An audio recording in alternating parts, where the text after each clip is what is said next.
We have spent a fair bit of time on this program, John, talking about the Toronto Maple Leafs and their dilemma. We spent most of yesterday. Well, you did. I actually just listened. No, you made a bunch of stupid statements, and I corrected you on those, but nonetheless, let's not look back on that.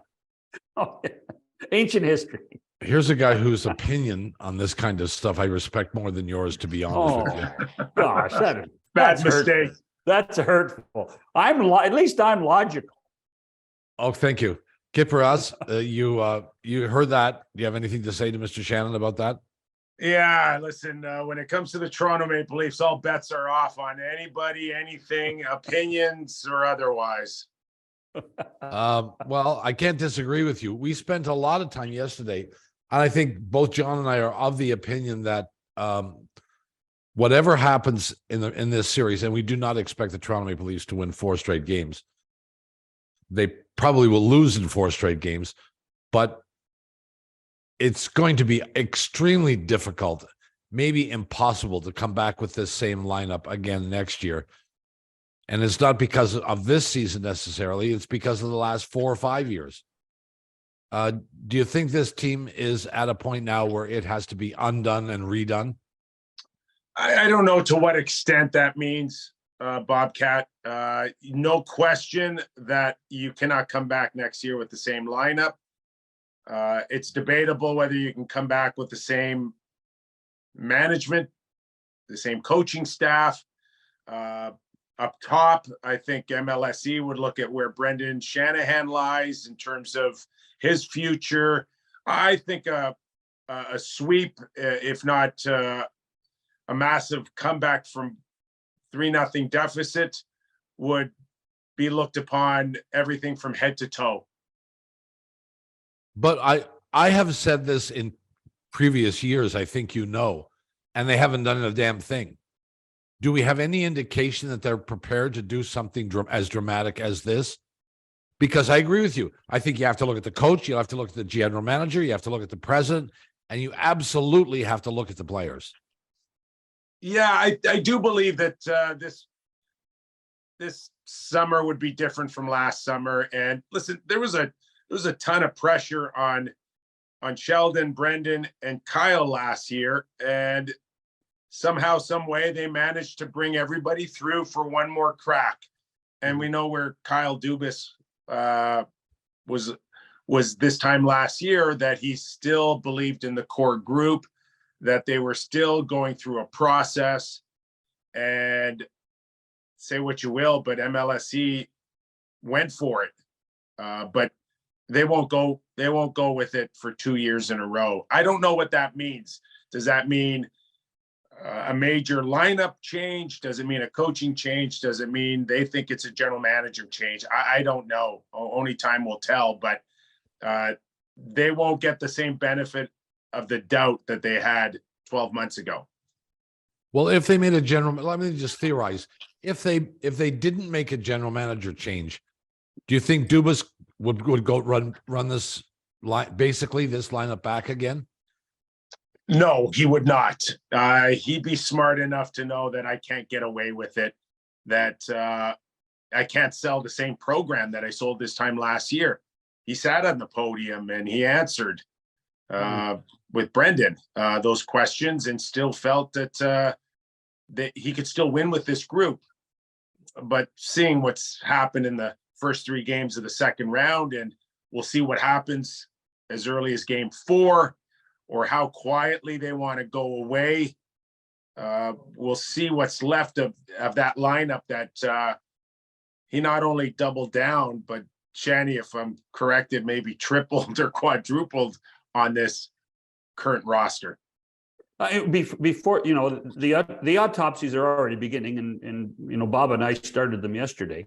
But when you look at what has happened, even in the first round against Tampa, Nick, I mean, they weren't prolific against Tampa. They really weren't. They won the series, but they weren't the Maple Leafs. Played in every game but one, John. Right. So, and then you look at no goals for the big 4 in this series. How do you explain that? John, how much time do we have today? Well, we got about 50 As minutes. long as you want. Well, you can certainly start with the selection of the roster. To be perfectly honest with you, that's where I would start, and understand that more than ever, there's two seasons, two looks, one in the regular season and one in the playoffs, and it's not the same hockey. And you know, as we look at the evolution of the game, where checking is, where rules are, where head shots are, how we deem the way we look at the game, there might not be a wider gap in the history of our game between regular season and playoff hockey. They are night and day. John, you've been around a long time. I know, Bobcat, you've watched a lot of hockey. Tell me another era where two products look more different between the regular season and the playoffs than they do in 2023. It is a different program. It's a different set of standards. It's a different, the way they officiate. The physicality is different. The intimidation's different. And I think the one common denominator in all of this, throughout, Brendan Shanahan's 8 years or Kyle's 5, is that this isn't a playoff roster. And they want to play the same way that they played in November, February, and May. And you can't. Florida didn't. I had Florida written off. They didn't play like this in November. They didn't play like this till beginning of January. And they're not even the same team. They don't play the same way. They don't prep the same way. They don't have the same intensity as they did in the first half of the season. This is a brand new team. And the Leafs have not been able to make that transition, that adjustment from regular season to playoff hockey. That's the first place I look. But really, Nick, there's no reason to believe that they ever will. You could have said, for guys like Marner and Matthews, okay, this was a learning curve. The first few years they had to learn how to play in the playoffs. Well, the performance in the playoffs hasn't gotten any better. Some would say it's worse. Yeah. So and do you think next year they'll be better in the playoffs? Do you think the year after that? No. It's enough. It's enough. You cannot go to learning process anymore. This is, all these guys are in their prime. It's not to say that they're still not talented players or world-class players, or Austin doesn't have the ability to score 60 goals, or Mitch Marner doesn't have the ability to score 100 points. They're still great players. They're highly skilled. This particular mix doesn't work. They're maybe too skilled altogether. There's not enough truculence, if we want to go back to Brian Burke's words, or intensity, but this core group doesn't mix well together. And they do lack chemistry, maybe because they're kind of all in the same they check all the same boxes, highly skilled. But when it comes to needing a mule or a horse like Matthew Tkachuk or Landeskog, before he got hurt, a bulldozer, they don't have one right now. And that in itself says a lot about maybe where they're missing this time of year. But if you go back and clip both Brendan and Kyle's post-season press conferences, they talk about, we know we have to get grittier. We know we have to be more intense. I mean, there's an awareness that this has occurred.